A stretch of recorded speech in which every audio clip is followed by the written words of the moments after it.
Impact Family, impacting the world through healthy family.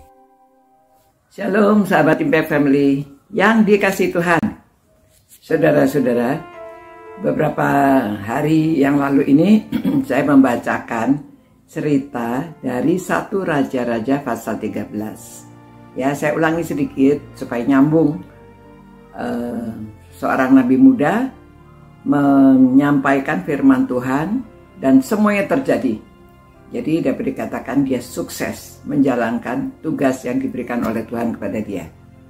Namun dalam perjalanan pulang ada cobaan yang terjadi. Justru seorang nabi tua, nabi juga, yang menggoda dia untuk dia tidak taat pada perintah Tuhan. Yang diberitahu jangan makan, jangan minum, jangan nyimpang ke rumah orang lain ya. Lalu karena nabi tua ini membujuk dia pikir dia dari nabi yang bicara, jadi dia mampir. Nah, setelah dia mampir, apa yang terjadi? Dia mampir, makan, minum di rumah nabi tua itu. Lalu terjadilah kemudian dari 1 Raja-Raja pasal 13 ayat 12 sampai ayat 32 menceritakan bahwa dia naik mempelai kudanya ya, atau dia tidak bilang ini kuda atau keledai ya. Dia mempelai keledainya jalan pulang. Dalam perjalanannya ada seekor singa. Lalu dia terkapar di jalan. Nah, lalu singa itu berdiri di sampingnya, keledainya juga berdiri di sampingnya. Nabi muda ini terkapar di tengah dua binatang ini. Lalu orang-orang melihat yang lewat tidak melakukan apa-apa, tetapi menceritakan kepada orang-orang di seluruh kota. Maka terdengarlah kepada nabi tua itu.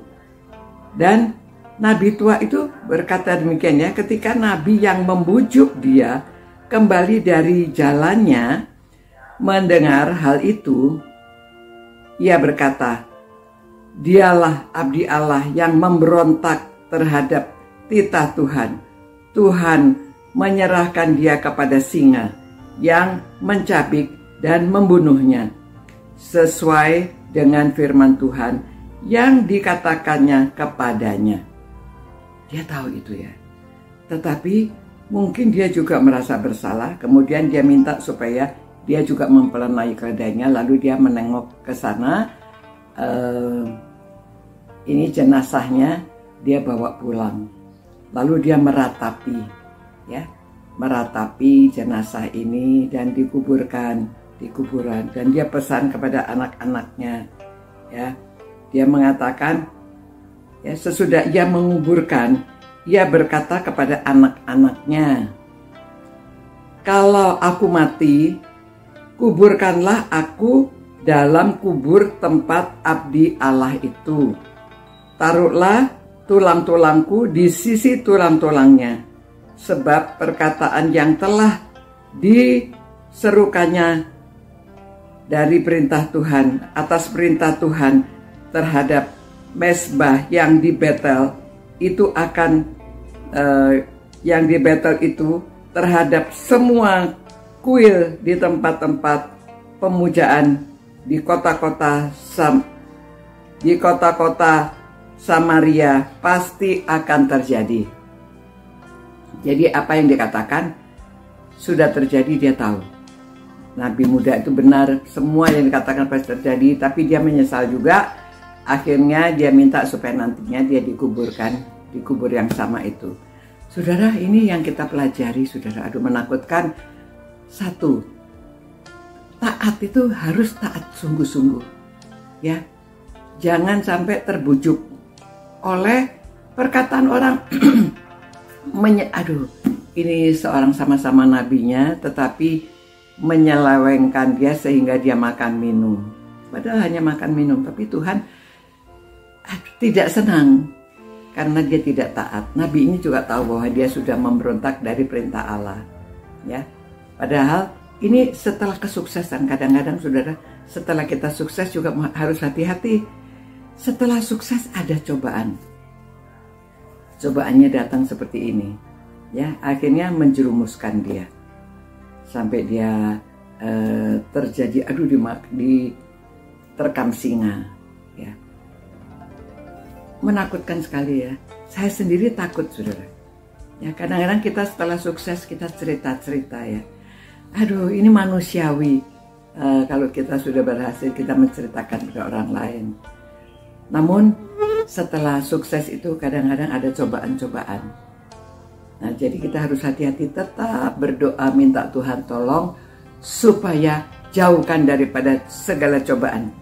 Ya, seperti doa yang diajarkan oleh Tuhan Yesus.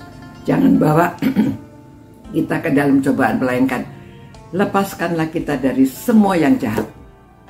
Saudara, itu sebabnya. Yang pertama, tetap taat akan perintah Tuhan. Yang kedua, setelah sukses, hati-hati, ada cobaan yang datang. Ya, jangan sampai menyombongkan diri. Dan yang ketiga, orang yang menyelewengkan kita kadang-kadang mungkin seorang hamba Tuhan. Aduh, takut ya. Orang hamba Tuhan. Firman Tuhan itu dimiring-miringkan sedikit, ditafsir-tafsirkan sendiri, mengira-ngira, lalu mengajak orang lain ikut apa yang dia katakan, yang sudah miring itu. Nah, saudara, ajaran sesat justru datangnya orang-orang yang sudah kenal firman Tuhan. Hanya mereka merasa dirinya lebih benar dan menyelewengkan apa kata firman Tuhan. Dan akibatnya seperti ini, saudara. Menakutkan. Aduh, menakutkan sekali. Jadi hati-hati untuk saudara dan saya sendiri. Ini teguran. Jangan sampai kita sudah tahu, tetapi kita tidak taat. Ya, kita pikir, gini dikit nggak apa-apa lah. Ini dikit nggak apa-apa lah ya. Jadi jangan sampai demikian. Jangan sampai tergiur akan cobaan-cobaan.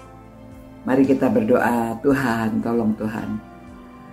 Semua orang yang merenungkan firman-Mu ini termasuk hamba juga, Tuhan. Tolong Tuhan. Kiranya jangan sampai kami di dalam pencobaan.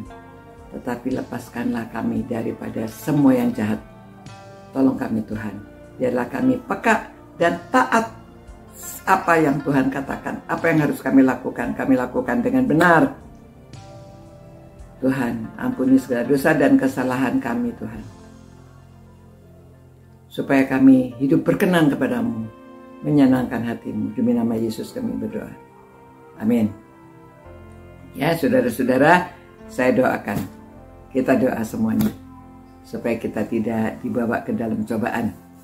Tetapi kita bisa dilepaskan dari semua yang jahat. Sampai jumpa pula. Tuhan memberkati saudara-saudara. Ciao. Impact Family, impacting the world through healthy family.